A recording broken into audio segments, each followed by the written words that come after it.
This is Kim Beer with Constant Contact. This is our October Power Hour session, and we are going to talk about offers and promotions. Take it away. Good deal. Awesome.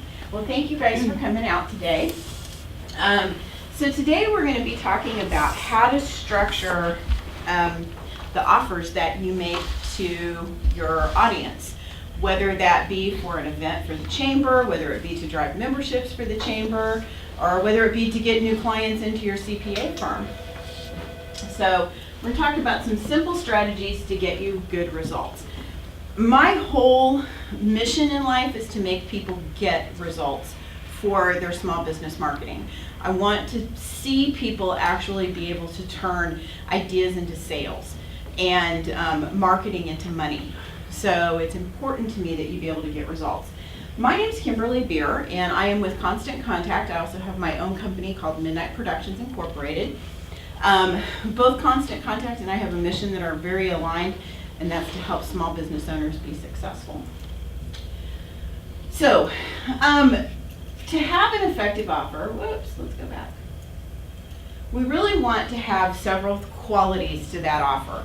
The first one we want is to make sure that it's branded, so people know it's us. There's lots of CPA firms to choose from. There's lots of chambers, there's lots of libraries out there. We need to make sure that the person that we're reaching out to knows who we are, because we don't want to market for someone else's business. So it's very important that an offer be branded. It's also important that it be valuable. And value is relative. Some people value financial discounts. Other people value information. So this is a point where you really need to know your customers so you can know what they value, because that's how you're going to effectively make your offer compelling for someone to take advantage of. You also want it to have a clear call to action. And one of the things I'm going to talk about today is how important that is to make that like a single call to action versus a multiple one. There's a lot of studies that show the more we try to offer people, the more choices, the less likely they are to make one. So making a choice or creating a choice for your customers, it needs to be very clear, and it needs to tell them in no uncertain terms exactly what they need to do to take advantage of the offer. And we also want to make that offer easy to use and easy to share. If they have to complete 10 steps in order to take advantage of the offer, they probably aren't going to do it. So the quicker and easier we can make that offer, the more likely those folks are to actually go through, carry through, and use it. And we also want them to share it. We want to make that really easy as well, because that's the way we grow our business. We start with where we are and grow outward from there. So when it comes to your call to action, I'm kind of click happy today. Go back. We want something simple. One choice, no more than two. We want it to be direct, one click and they're there. Most of what I do when I talk to you is about online marketing. So online marketing, generally they click to go do something. If it's register for an event, or take advantage of a white paper, or get involved with any type of program that you're running. So one click, we want them to be able to register or be able to download their coupon or get to a point where they get a free consultation. It's really important that it be very easy, very direct, very simple. And when we present our offer in any social media or in print, we need to present it big and bold and above the fold, something that gets very obvious attention. Something that's very clear. So Constant Contact is all about email marketing, of course, and I'm a big advocate for email marketing. And it's very important that when you create your emails with an offer or a promotion attached to it, that you make it so that that promotion is available on the first screen of data that comes up on your cell phone or a cell phone. A lot of us now read our emails, we read our Facebook posts. We use this device far more than we use computers, and we need to be prepared as marketers to be able to use this particular device effectively. When it comes to creating an offer of value, we have to look at what our customers want. And what our customers want is not always what we think they want or what we know they should want. I work with a lot of businesses that want to offer a discount, but what their customers really want is more information. They want to be able to make better and more informed decisions. I would say as a CPA, your customers fall into that category. They're not so much interested in a % off as they are maybe an extra service or something else that provides them with something of value. So you have to ask your question, what does the customer really need? The customer says, I need something I can use if you want me to participate in this. But that need or that value also has to relate back to you as a business owner. It can't just be one-sided for your customer. It has to provide you something in return, whether that's revenue or an opportunity to speak to a new client. It has to offer you something back as well. Because if it doesn't, then we don't get anywhere in this relationship. I often tell business owners, think of having dinner with someone. If you sit down at dinner with me and all I do is talk about myself throughout the entire meal and do not really let you have a word in edgewise, are you going to want to go to dinner with me again? Probably not. Not that interesting. But if I sit down and I listen to you and we have a dialogue back and forth, we can create a better relationship. And that's what marketing in 2015 is all about. It's about creating that relationship with your customer. And so you have to get to know what is valuable to them. What is it that they want? What can you add to the conversation for them that makes it worthwhile? And what is it that they can add to your business that makes you having that conversation worthwhile? So, valuable offer questions. So, what do you know that they don't know? What do you have access to that they don't have access to? What is something people have been asking you about lately? What have you done to create success for someone? Those are all things that you can ask yourself to think about how you want to structure an offer or a promotion. So as the chamber, I'm going to guess you do the chamber as well. So what's your role here? Membership director. Membership director. So you are very interested in getting people to become a member of the chamber. Yes. Okay. So when you offer them that membership, you offer them a lot of benefits that are associated with being a chamber member. Networking is a great opportunity. There's business resources. There's classes like this.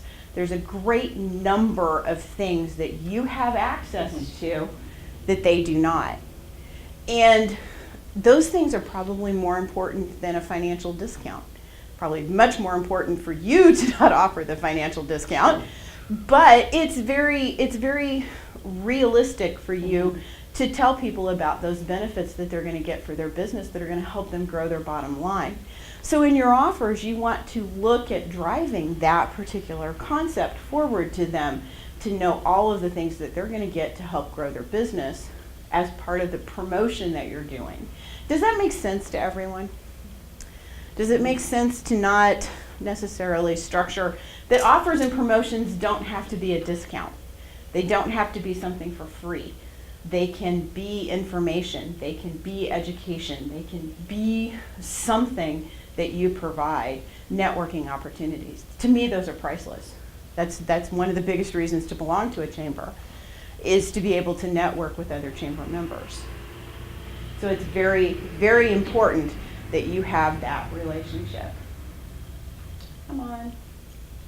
One more slide. So what have you done to create success for a customer? You save people money. I do. Clean up their accounting. Clean up their accounting. Save them money on their taxes. I mean, you can save tens of thousands of dollars for some small businesses just if they have knowledge of how to be better at keeping their books, or knowing the regulations, or knowing the laws, or knowing what they need to do. Bring up their time from accounting, so Mhm. good. Absolutely. And so if you have an offer or promotion, let's say you're getting new clients. Let's say that's what you really want to attain, is some new customers. If you take some success stories from your existing customers, you're going to attract new customers, because that's a big thing to say, hey, XYZ business, we really helped them. We saved them $60,000 by simply going through their accounts and making sure that things were cleaned up and reported correctly. So it's very important to look at these items when we go to structure an offer. Now, I'm not going to tell you that that works for everybody. Retail businesses, a lot of times a discount is what people want. They want to be able to say, okay, I'm going to save 20%. I'll give you a good example. Beauty brands. Every August, July and August, they run a $10.99 liter sale, or $13.99. It's really inexpensive. It's half price of what you would normally pay. I wait until then to purchase my shampoo and my conditioner, and I buy it for the entire year. So to me, that's a discount. But that's what they have to offer me that attracts me as a value to their business. But you have to consider that's different for every type of business out there. And that's why knowing your customers becomes so important. I talk to people all the time about how to understand what their customers value. And it's not always necessarily the same thing as a business values. As business owners, we sometimes know a little bit more about what our customers would value. I'm going to guess as a CPA, you run into this all the time. You have a really good idea of what your customers should know and do, but they're not really cognizant of it, and even you explaining to them sometimes doesn't register with them what that can do. So you have to speak it out into their language in order for it to really work. So when it comes to creating your offer, another big component of this is then being able to take advantage of it. And your contact information needs to be front and center. I'm probably preaching to the choir here, but I talk to a lot of millennials and 20-somethings that are entrepreneurs and starting up businesses. And phone numbers are not on their radar. They just simply aren't. But here's the reality. Sometimes we want to pick up the phone and call.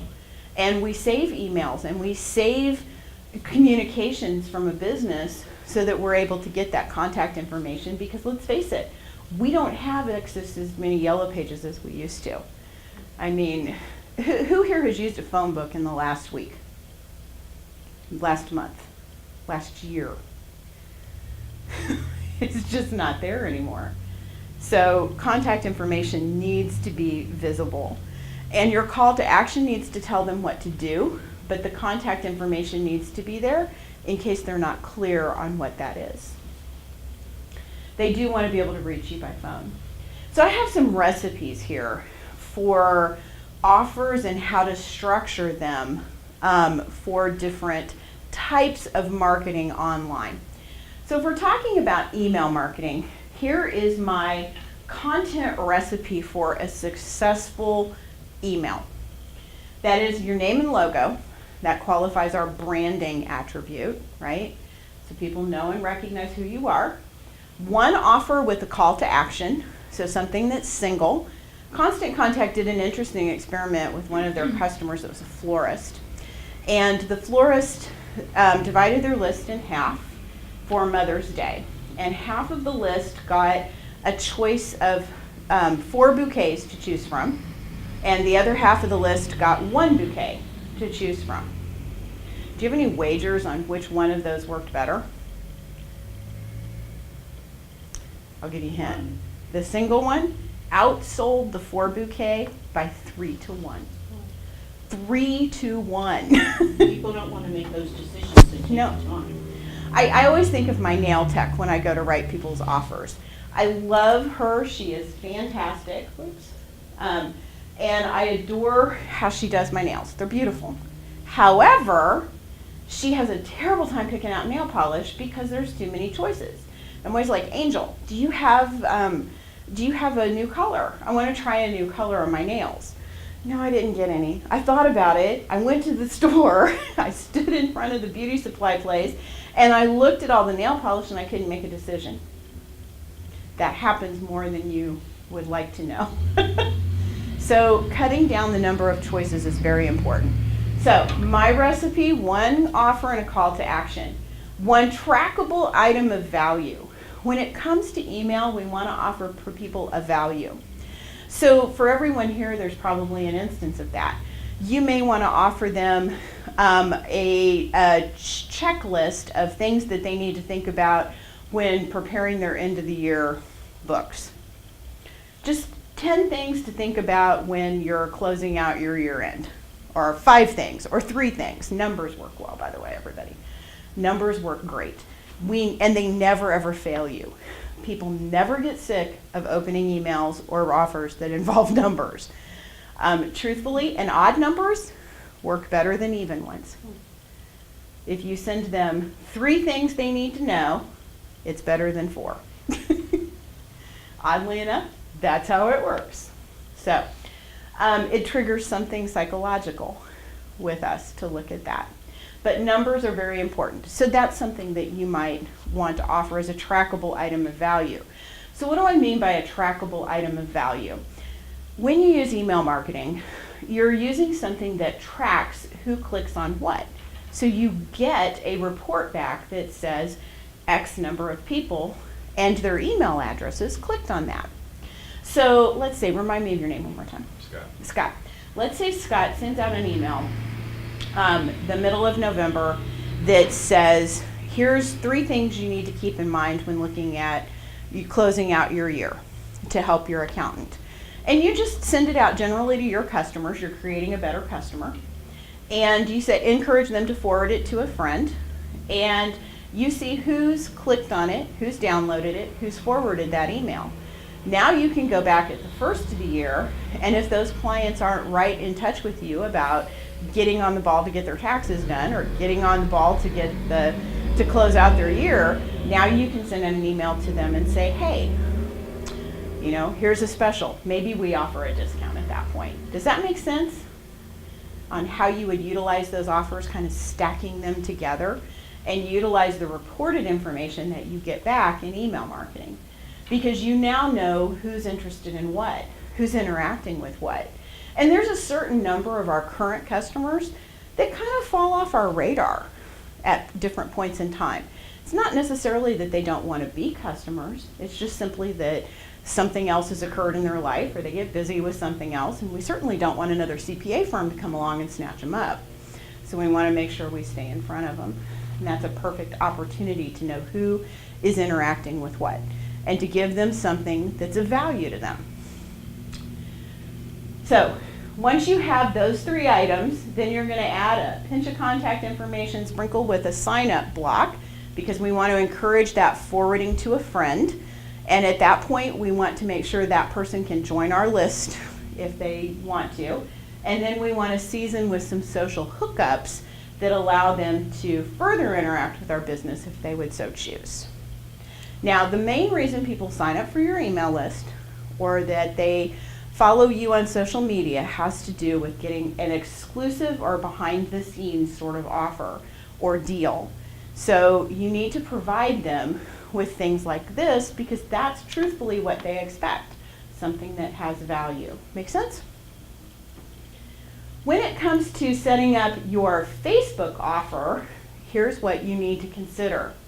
You need to consider making that offer valuable and visual.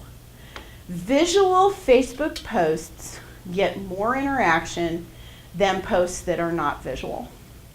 So you need to use some type of imagery with your post in order to get it really noticed. You also need to make sure it's share-worthy, something that people are going to want to interact with. And in 2015, here's the case of it.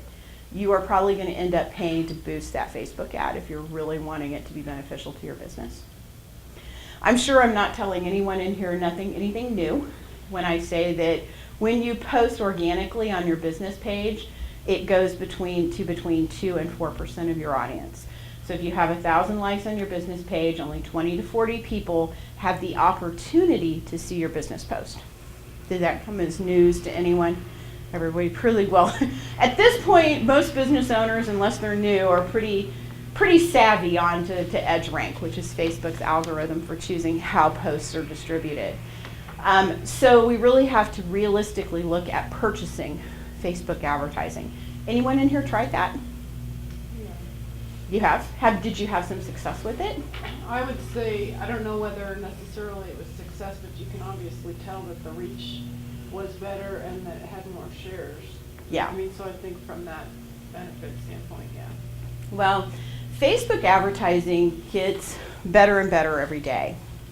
So Facebook has created something called Blueprint, which you can go to facebook.com/blueprint. And it has educational modules, 34 of them, I think, that help you understand how Facebook marketing works and how to utilize it. So Facebook marketing, again, this is about knowing your customer, because you can target a demographic with Facebook that you really want to know. So let's say for membership drive purposes, we really want to get more members into the chamber. Okay. So what we might do if we're structuring a Facebook offer is, I don't know, maybe you want to do like 1 month free, I don't know, something along those lines. You're going to do something very visual with the business owner. Now, Facebook has a lot of rules about what you can do on imagery in association with paid ads. So you can only have a certain percentage of the image be text, and they will kick your ad out if it violates their policy, which is why you want to go to facebook.com/blueprint and look at the rules. Because here's one thing else about Facebook. The rules will change tomorrow. I can tell you what all of them are as I stand up here today, and I can guarantee you when we walk out of this building, one of them will have changed because I said it out loud. I swear I'm the trigger for them changing things. So you're going to create an ad centered around that. Well, what's great about Facebook advertising is now you can target people.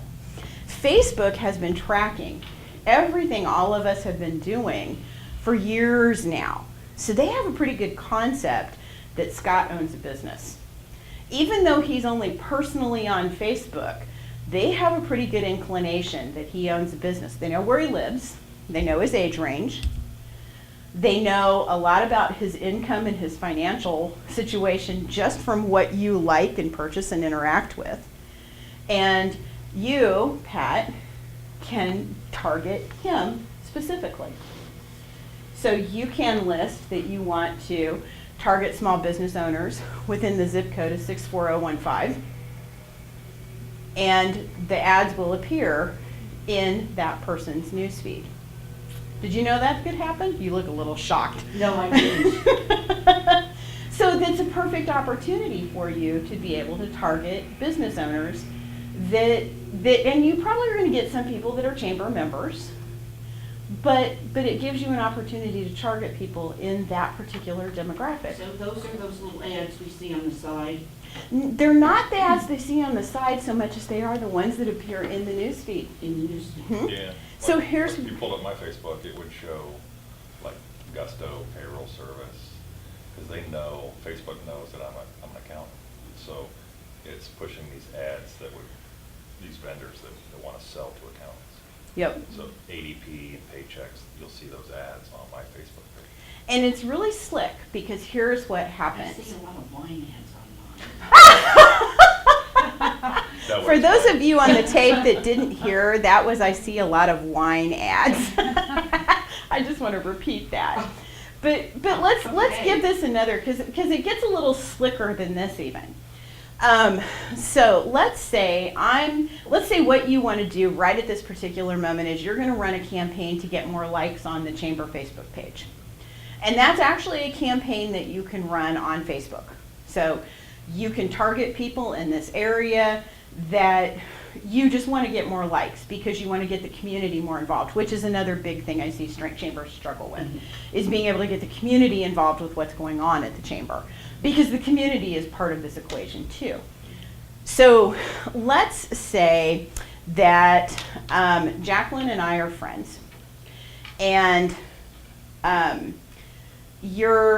Scott and Jacqueline are friends, and you post an ad, and I'm a chamber member, and Jacqueline's a chamber member, and we both like the Blue Springs Chambers page, and you're targeting the demographic that Scott's in with your ad, it will show up in Scott's news feed as Kimberly Beer and Jacqueline Reed like the Blue Springs Chamber of Commerce, and then in nice little gray, faded out tiny letters, it says sponsored ad. But it encourages Scott to like the page based on the fact that we're connected to him and we like it. So it uses that social proof theory of getting people to like or interact with something. Does that make sense? So Facebook advertising is actually very powerful, and you need to use the right Facebook ad. Here's another did you know. Did you know Facebook has ads that you can place for your events that will let people one click to sign up? They don't just go like your Facebook page. They can go directly to the registration form for that particular event. So it's a big boon for you to be able to use Facebook advertising to sell to people that are at events. You can also market directly to the people who like your page. So if you want to just send out information that goes to people who like the Chambers page, who likes your firm's page, you can do that as well. So you can boost the post so that it goes out to more people on your fan base. So do I have any questions on Facebook ads? Because has anyone tried other than you tried a Facebook ad, have you thought about trying one? Well, I thought about it, but the problem with me is I've done a lot of Google ads and things like that, and what I get, especially the pay-per-clicks, a lot of those is the Edward Joneses, and just people all over the country trying to sell me something, whether it's somebody in Arizona trying to sell me pens. Yeah. 90% of the calls I get when I do some kind of social media ad is a salesman or somebody wanting my customer list. I would encourage you to give Facebook a spin, because I'm not sure those people are going to show up in that same grouping. Right, that's what I was thinking. Do you work primarily commercial, or do you want, if you had your choice between commercial clients or just personal? Small business. Yeah. You want small business clients. I think you have a really good opportunity on Facebook to reach out to a segment of that population. Facebook is very popular. It's probably the most utilized, it is the most utilized, not probably, it is the most utilized social network we have. LinkedIn is another place that I would encourage you to spend a lot of your time. I kind of lumped in the other social networks all together because realistically, email marketing and Facebook are what get the results for most businesses. It's the nature of the beast right now. Is it very expensive? No, actually it's not. Facebook advertising is not.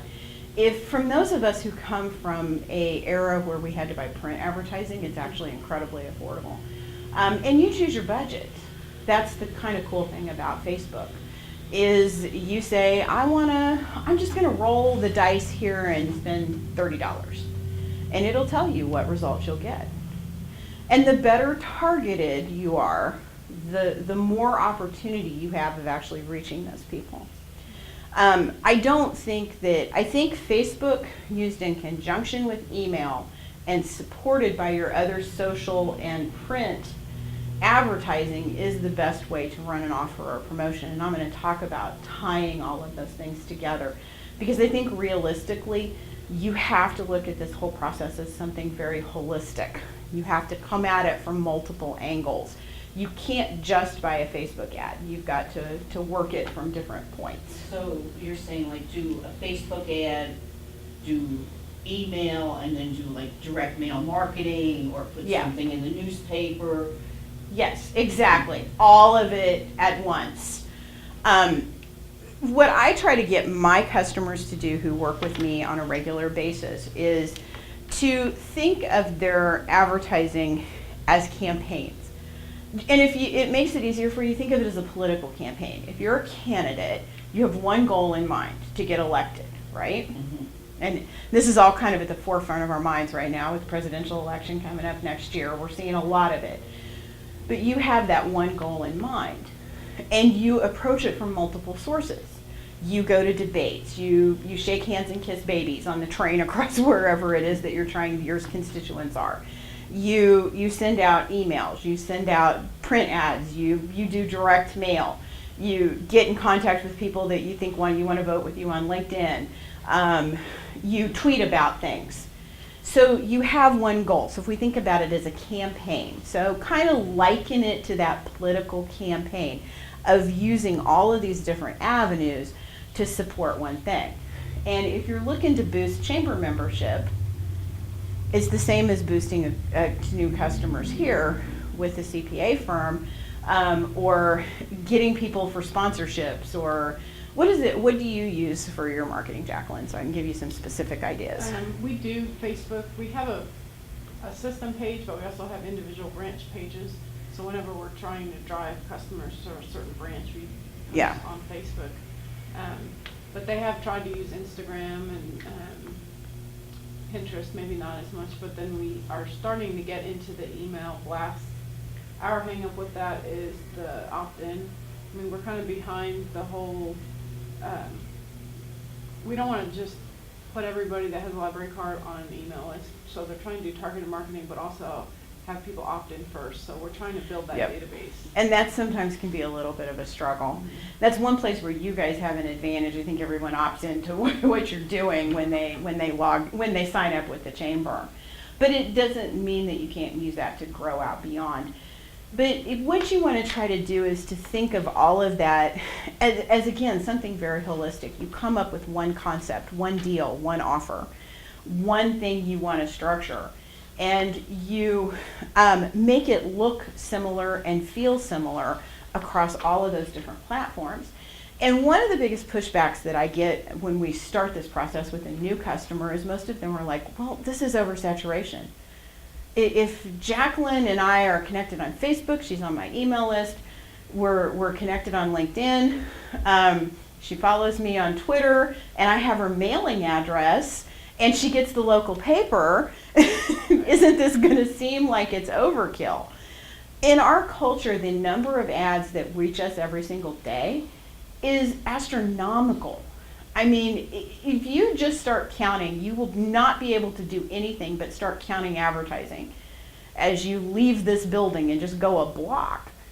So our brains are conditioned to exclude that now. I mean, we kick it out as consumers because we are so targeted with it and so bombarded with it on such a regular basis that we have to see something an average of 3 to 7 times before it registers that that's something we need to do. And then at that point, then it starts to register. So in general, you're not going to oversaturate. Yes, some people are going to go, oh, that's too much communication from the chamber, or that's too much communication from the library, or too much communication from Scott. But chances are that person probably wasn't your perfect and ideal client anyway. And the longer I'm in business, I've been a small business owner for 20 years now, and the more I have learned about being in business, the more I have learned that there are clients that I need to have in my business, and there are clients that I chase after that I should have probably left alone because they're not my perfect client. Scott's going, yep. Been there, done that. Don't you think about me? I Get rid of her. But our advertising, that's part of why structuring these offers is so important to understand what our ideal client is. And the more I work with this and the more I deal with teaching people how to be better business owners, the more it becomes clear to me that knowing that customer base, knowing their values, and knowing what your ideal customer feels like is important. How many of us in our ideal, and I'm going to get off on a tangent for 2 seconds, but how many of us in our ideal customer put in the fact that that customer pays their bills on time? You know, that should be a big part of choosing a customer. And so many of us don't even consider that because we're entrepreneurs and we tend to want to get as many customers as we can. and we don't want to exclude, we want to include. But a lot of times those customers are the ones that drag us down. So I'm sorry to get on my soapbox for a moment, but it's really true. Knowing your customers is so valuable. And then knowing what your business needs and understanding this is a two-way relationship in what you offer, so that you offer things so that that perfect customer comes in. It's another big reason why I encourage my customers to not offer discounts. You don't want a customer that will only work with you because you're providing your service at half off or 20% off. You want people who are willing to pay that full fee, and they're out there. You want people to see the value in In- your Exactly. business. Now, try it for a month, whatever is for a chamber membership, or Constant Contact is really good with these trials. But all a trial is designed to do is to get that person's solid contact information and really be able to demonstrate to them what the product can do or what the chamber can do. I offer free consults in my business. Do you offer a free consult? Yeah. So free consults do the same thing. It is just a moment in time to show people what it's worth. So the free part will get you a certain number of people that's all that they take advantage of is the free part. And then they go away. They happen to Constant Contact, they happen to Scott, they happen to me, they happen to you. But hopefully what happens is through that funnel, the ideal client falls out the bottom, and that's the perfect person for you to work with. And then it's the perfect person to attract other people that they know that can come back in through the top and go through that process again. So when you structure or create offers and promotions, just to tie that whole thing back in, it's very important that you have that person in mind, because that ideal client is going to be the person who brings you more and more business. So an offer or promotion just doesn't walk them into your building once. It hopefully will not only walk them in multiple times, but it'll also bring in other clients that are just like them. And if you attract the people who don't want to pay their bills, then that's what you get, is a whole list of those, which is not always the most fantastic thing. So Facebook advertising is very effective. I am going to tell you that I've had good success with it. It's an educational curve though, and Facebook is a constantly moving target. So you have to play by their rules, which means you do have to do a little research. When it comes to other campaigns, other offers, other places that you can do it, whether it be LinkedIn or Twitter, to me, what you want to do is really utilize that campaign principle. So your anchors are going to be email marketing and Facebook, or email marketing and print, or email marketing, Facebook, and print. And then you're gonna utilize all these other avenues. And depending on your business, depends on which avenues are going to be more productive than others. For example, Scott, LinkedIn, to me, if you're after commercial business clients, that's the perfect place for you to connect with members in your community to be able to offer your services to them. Same thing for the chamber. If you have a retail business, it's going to be a different story. It depends on what it is. It may be Pinterest if you are doing something crafty or fun that attracts people in that are women in that 35 to 45 age range, or if you're doing something with weddings or babies. We're expecting a baby around our house in December, and Pinterest has run amok in our lives. So, I mean, if that's who you're targeting, Pinterest is a very, very valuable place that you need to be. But for an accounting firm, probably not worth your time. So can you make it work? Sure. But the effort that you would spend there is better off probably spent doing something else somewhere else. So you have to look at that principle of where those networks are going to work for you the best, and then structure your offer so that it can be, so it's targeted for that particular network. Because what you tweet as an offer is a whole lot different than what you post on Facebook. What you're going to put on LinkedIn is different than what you put on Facebook. What you put on Instagram is different than what you need to put on Pinterest. So whatever networks you're utilizing, you need to make sure that you structure the same offer for that specific network. Does that make sense to everybody? Okay. Use them all, the ones that you're utilizing. Now, when I say use all your networks, I should have made the Y-O-U-R capital instead of the A-L-L in that instance, because again, you don't need to be on all of them. To me, Instagram, Pinterest, Twitter, probably not high targets in Scott's world. Instagram, however, if you're doing the events for the chamber, Laura, I mean, Instagram to me would be one of the places that I'd want to be. I'd promote hashtags. I would want that even to be part of my promotion is to utilize a hashtag. Give your educational series. You got Power Hour. Start using hashtag Power Hour on everything and get your Instagram followers up. I have customers who are doing great things with Instagram, but they work pretty diligently at it all of the time, and they use the Instagram, they promote it, make the offer or promotion that is part of all their other social networks to drive people to Instagram and really follow them, and that utilizes it. And again, don't worry about oversaturation and be consistent, especially in your terms and what you want them to do and your call to action. So, your subject line does matter because an offer that is not opened is not effective. So you have to consider the subject line first. Who the offer is from is very important. We've covered that in branding. Branding is key and critical in everything you do. But your subject line, whether the subject line is the first line of your Facebook post, whether the subject line is the 144 characters of your tweet, or it's the subject line of your email, it does make a difference. And you do have to keep that in mind. So 2 words, 2 seconds today are kind of our little saying around Constant Contact.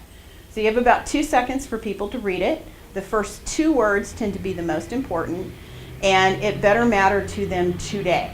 Otherwise, you get dreaded into the dreaded later stack, which to me is as bad as getting into the dreaded delete stack. Because chances are, if you've gotten to my later stack, you're going to have to wait until I have to sit in an airport for a layover before I get to it. So sometimes that's twice a month, sometimes it's not for 6 months. So the today part to me is very important. It needs to matter to them. So when we talked about Scott's offer of 3 things you need to know to close out your year, that's timely. That's important because we're talking end of year. We're coming up to that point. We're feeling it. Right now, I know my promotions are all centered around holiday marketing because that's what my clients want to know about. They want to know how to market for the holidays. How do we get set up for Black Friday? How do we get set up for Small Business Monday. Saturday and Cyber Monday. So you've got I told one group that I'm going to speak for that, it's the trifecta of small business marketing. So how do you get set up for that trifecta? How do you get your horse in the race, so to speak? So you need to realize that subject line needs to matter to them at the point in time that they're getting it. So probably sending out an email right now about April 15th tax deadlines or March 15th for corporations, right? My accountant would be proud of me in that moment. But that probably isn't going to register with them right now. It feels too far off, whereas end of the year feels close. So you've got to get them kind of where they live. And again, numbers are highly effective in getting people to open or look at offers. So the 3 tips, 5 things you need to know, 7 reasons why, whatever those are, you need to come up with those specific numbers, and that really helps get that But how do you information. get all that in simple. 2 words? You don't get it in 2 words. The first 2 words are what matter the most. So 3 reasons, exclusive offer, limited time, act now, those kind of things. Those first 2 words get people to register and read the rest. I have some tips for you, some things that you want to keep in mind as you're creating your offer.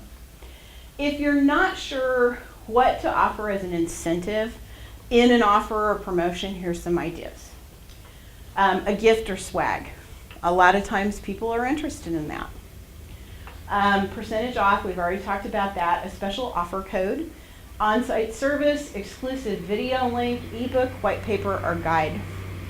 And in the businesses that we have represented in the room, the things that you have to offer as far as education is concerned are, in my opinion, more valuable than a lot of the other things up there.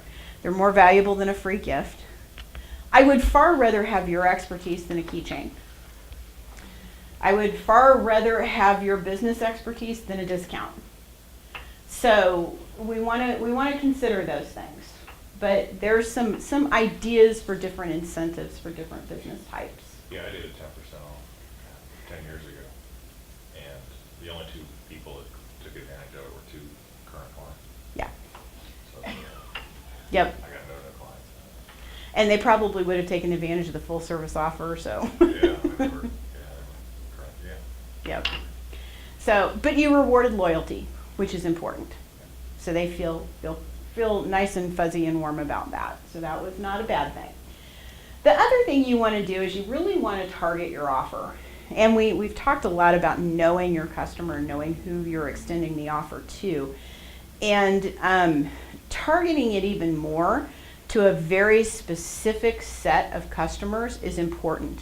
So the chamber, do you guys track who's a retail business, who's a service business, who's a business to business, who's business to consumer?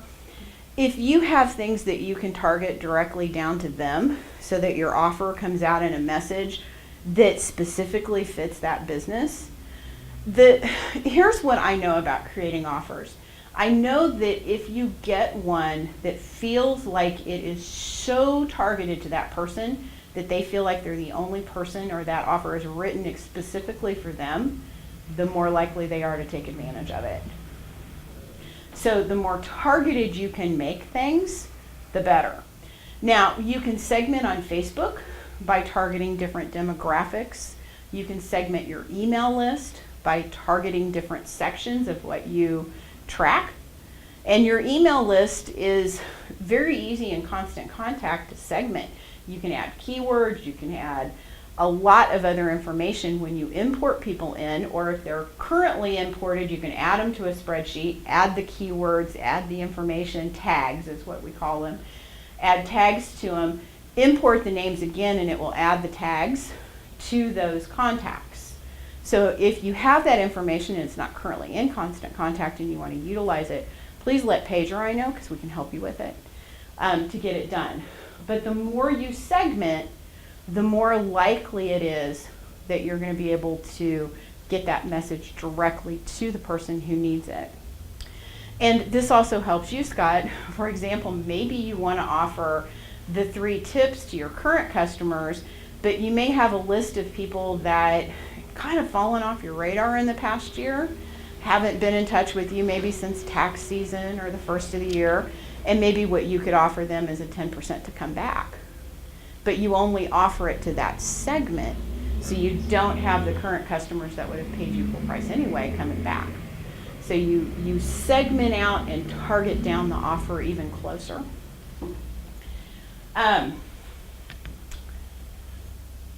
Don't assume you have to offer a steep discount for anything. Please don't assume getting someone through the door once is enough. You need to actually sometimes get them through multiple times. Don't use deals as a way to sell unwanted inventory. I don't think that there's anyone in this room that's going to qualify for that, but somebody on the tape might. It's just simply not a good idea. Deals are not doing that. Don't forget to redeem the coupons if you do a coupon. People get, it makes a difference. It's a psychological thing. If they need a coupon, take the coupon back from them. And don't forget to say thank you. If you do a campaign and you get 10 new chamber members, take the time to send them a thank you for participating. Honestly, thank yous make a difference in our culture because I think we forget them way too much. So it's an important part of that process. Deals aren't always about new customers. They're also about rewarding your current customers and getting them to talk about your business to other people. So that's how you get from your current list into a new set of customers. Here are some words to use and some words to avoid. You want to avoid spam-like terms, and that's true whether you're advertising on Facebook or email marketing. In email marketing, you get sent to the dreaded spam box, but in Facebook land, people just zoom right over it because those words tend to get noticed. But what's spam-like terms? Spam-like terms are things like free in all capital letters, or urgent, cash, win credit, and if it's in all caps or it has a lot of these little symbols with it, That will automatically send it to your spam. it tends to Tends get to. sit there. If you really want to know what spam-like terms are, go open your spam folder and take a look at the subject lines, because those are the ones that are getting kicked out. And I will tell you, anything you see in all caps or with a lot of symbols, do you read it? Or do you Deleted. delete it because you know what's in there is a scam? And you don't want to have to deal with that. So very important. Constant Contact has a spam check button that you can utilize before you send your email to send if there's spam tips. 5 minutes? We're about done. Here's some interesting concepts with colors. So if you are wanting to do, maybe you want to send out a promotion to your B2B people, blue tends to be an easiest thing to use. So here's some different things that they represent. Red is energy, pink, romantic and feminine, purple, smooth and calm, black, powerful and sleek, orange, aggressive. So think a little bit about how you want to structure those words and in what colors you tend to want to put things. And here's my last little hint for you. Just do the same thing you said you were going to do. That is probably the biggest part of successfully creating an offer. Just do the thing you said you were going to do. Okay, I'll go back and leave those colors up. Does anyone have any questions on maybe being able to better structure an offer or a promotion? What about reminders? Say you offer a promotion or you're promoting an event that is upcoming. How often do you want to remind people without knocking them on the head to the point where they're like, stop bothering me? Well, you definitely need to remind them a couple of times. When it comes to events, and this is something we know a lot about because we do a lot of events, and I know personally I do a lot of events. I can tell you if you want to not have a lot of attrition for your events, you need to remind them at least once and probably twice before the event actually occurs. When I do webinars, I let GoToWebinar go ahead and remind people, and it reminds them, I think, a week before, a day before, and an hour before. And that will tend to get me the most people, as I would term it, butts in seats, to actually come to an event. As far as if you're trying to get them to register, I would definitely send out the same number of reminders if you know it's an interested group. So if you're offering something beneficial, you can definitely discern who's looked at it. And you can also target down the people who have clicked on it or opened it. So let's say you're doing an event, you send out the original email with the registration link. Maybe you send out a reminder email. You've got 2 months before the event is due. So you send it right out 2 months ahead of time. Then a month ahead of time, you send out another email inviting people. So you got 2 invitations. You know who's clicked on the 2 invitations. So what I would do is take that list, remove the people who have registered. And there's actually a very effective way you can do that with Constant Contact. It's a little on the technical side, but it's pretty easy to be able to remove out the ones that have registered and then send a reminder invitation to the group that's opened or clicked on the email, depending on what you want to do. That way, you know that specific group. And to be better, you would target your message very specifically to them. Does that make sense? Mm-hmm. And that's probably the best way to do it. I don't like getting, I belong to some aggressive marketers because I follow them just to see what their techniques are, that to me are too aggressive with their reminder emails specifically for an offer, that drive me a little crazy, because towards the end of the offer I'm getting an email every 3 hours. That's too much to me. So, and you also just look at your list too. If you have people falling off or unsubscribing off of those emails or off those promotions, if you see your Facebook numbers drop, probably want to think about not pushing as hard. If you're not seeing people leave, then you probably aren't pushing hard enough. Any other questions? Did you guys learn anything new? Can you tell me one thing you might have taken away from this? These colors are fascinating. Yeah, they are kind of. No, Aren't they? really, I would have never, Because most of my peers use blue, Yeah.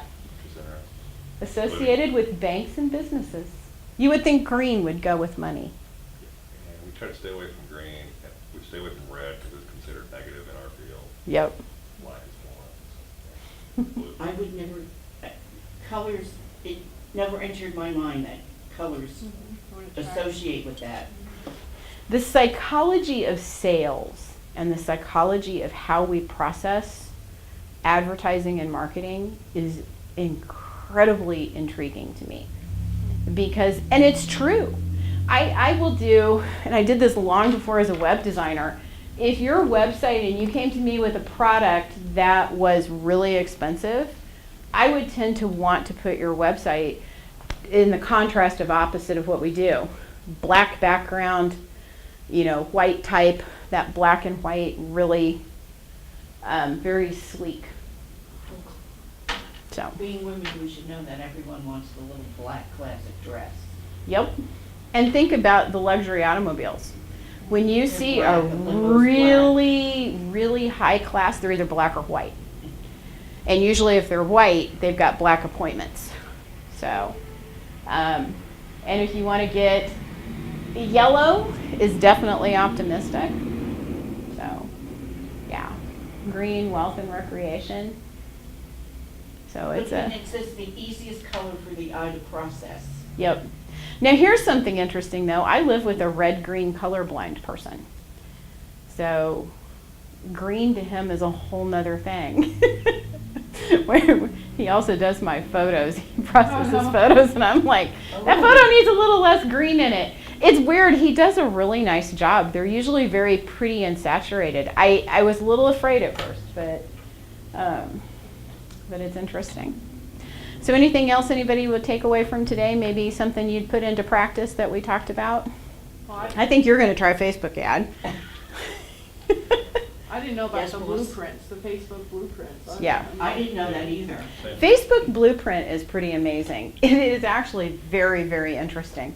And Facebook has a whole nother thing about creating ads too. And now you have all different kinds of ads you can choose from. You can choose to sell something on your website. You can choose to put a download, get people to register for events. Facebook is all of the time making it better and better for their advertisers.